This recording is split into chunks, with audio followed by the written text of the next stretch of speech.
Hello guys, hello Leo, welcome dito sa aking channel, Kapalaran 888 Leo. Alamin natin Leo kung ano ang messages, vibration, gabay energy para sa inyong lahat.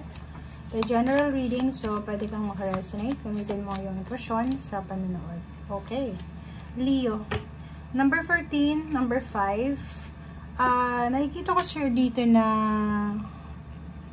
isa sa posibleng biyaya or pagpapala na matatanggap mo this last 2 weeks ng November is yung blessing ng friendship, relationship. Nakikita ko sir dito na marami kang mga pinoproblema siguro, mga issues na yan, na problemang issues sa paligid or financial, parang ganon. And kung makikita mo dito, you are blessed sa pagkakaroon ng mga kaibigan.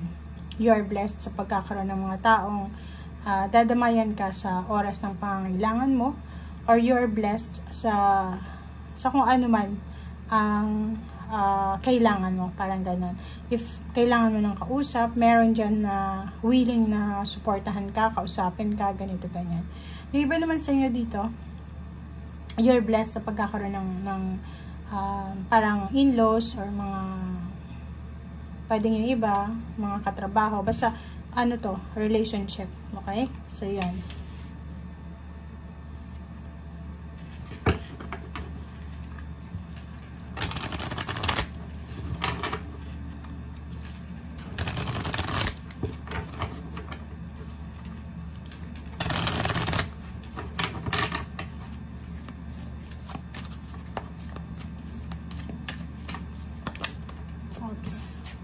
Next card is fertility. Wow, Leo. So, number 3, marami kang rason sa last 2 weeks na ito ng November para makapagsimula ng bagong buhay.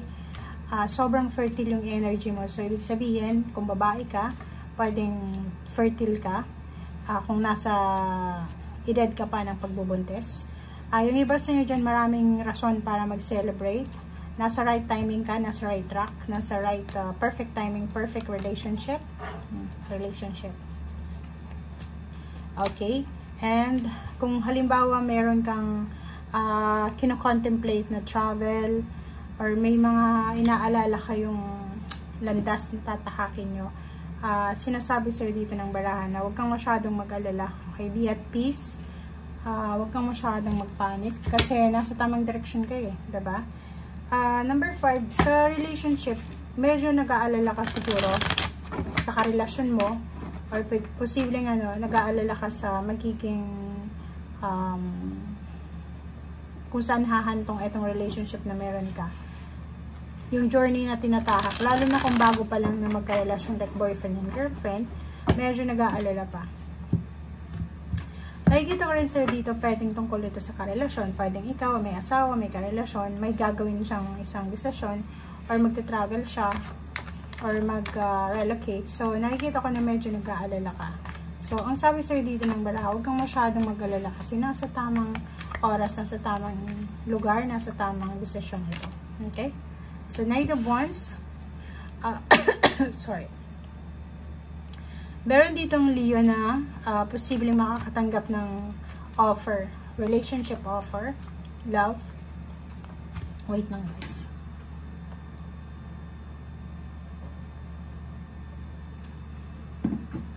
Okay, so pwedeng makatanggap kayo ng emotional offer, relationship.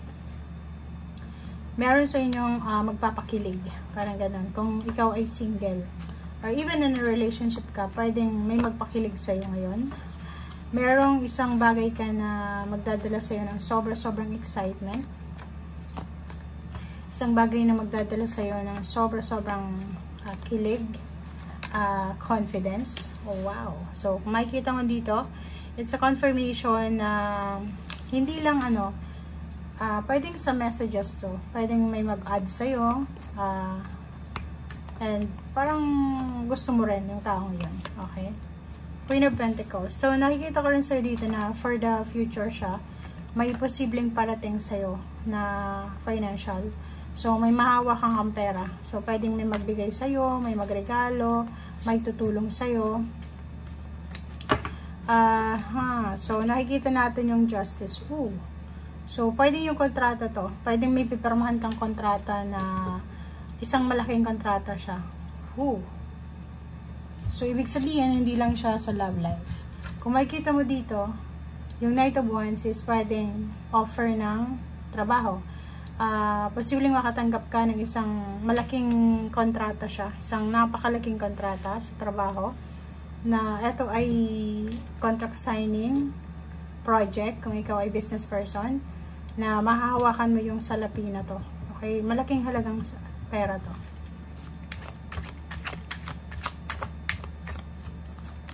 Okay, so Wheel of Fortune, so yun. Actually, yung sinasabi sa'yo na this last 2 weeks ng November, ilagay mo na to sa kalendaryo, i-mark mo itong petsa na to, na ito na yung simula ng pagbabago ng buhay mo. Okay? Lalo dun sa mga makakatanggap ng kontrata. Like, may mga mag-offer sa inyo ng contract, or may mag-offer sa inyo ng, anong tawag dyan? Yun, eto, mag-offer sa iyo ng changes siya, transformation. So, if may kontrata kang pipirmahan, syempre, i-check mo din. But, sinasabi sa iyo na, etong kontratang ito, or etong offer sa iyo ng justice na to is siguradong kikita ka dito ng malaki.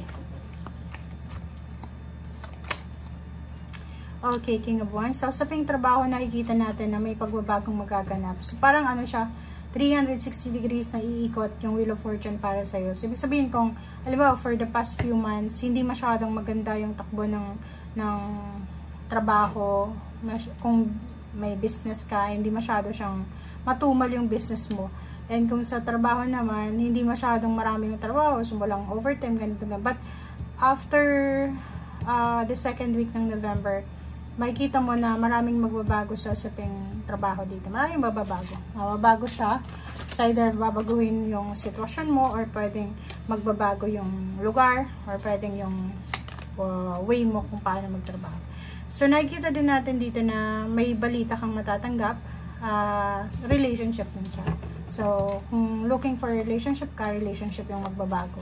Pero kung business or work, sa work ito, pwedeng related. Celebration, Queen of Cups. Wow. So, nakikita natin na may incoming celebration kang pinaplano, or pwedeng planong travel.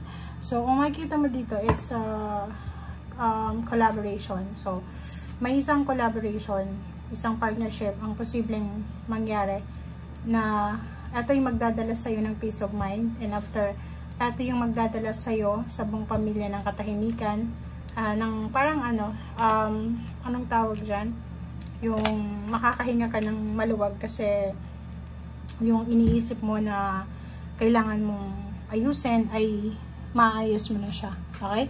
So, itong Two of Cups and then Nine of Pentacles, sinasabi na emotionally and financially, sobra kang balanse. Okay? Emotionally, sobrang balanse yung takbo ng buhay mo, and at the same time, sa financial, sobrang blessed ka. You're super blessed. Super blessed talaga sa usaping pera. Kasi may Nine of Pentacles dito, mayroon kang mahahawakan na financial gain dito. Kasi deserve mo yan. Okay? It's either ikaw or it's either yung karelasyon mo, makakahawak siya ng isang lump sum of money. Okay? Thank you guys. Bye!